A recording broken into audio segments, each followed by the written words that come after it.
The word for the day is awake, as in awake the state on March 8th.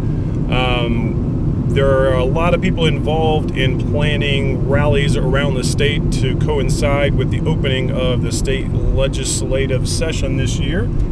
And I think the key purpose of these rallies is to protest the budget that's being proposed by the governor and similarly protest the suggestions for a budget coming out of the legislature itself, particularly from Mike Herodopoulos and I guess to a little bit lesser extent Dean Cannon.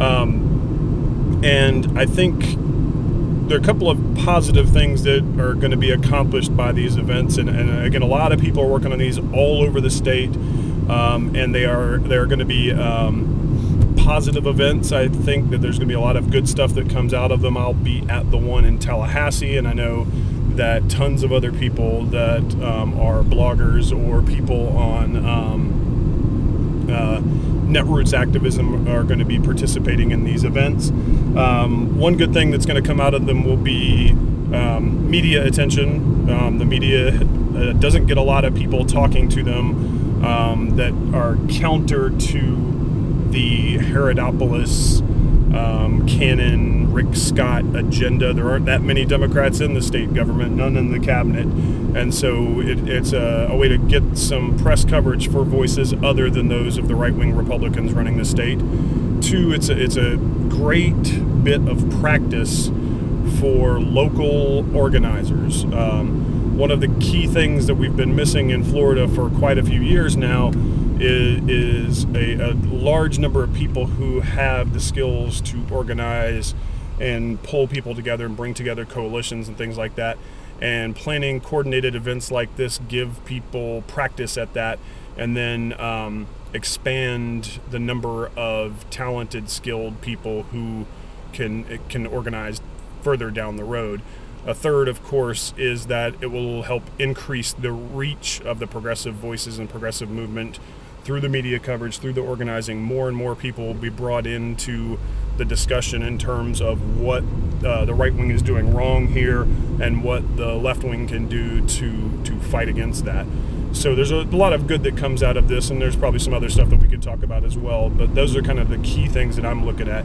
And I think one last point to really hit on here is that the media coverage of the rally seems to be very, very, very skewed in a lot of cases. For instance, most of the articles that I'm seeing are leading with the Tea Party rally on March 8th. And some of them even suggesting that it's a Tea Party protest. This is complete and utter nonsense and should not be allowed to let slide by.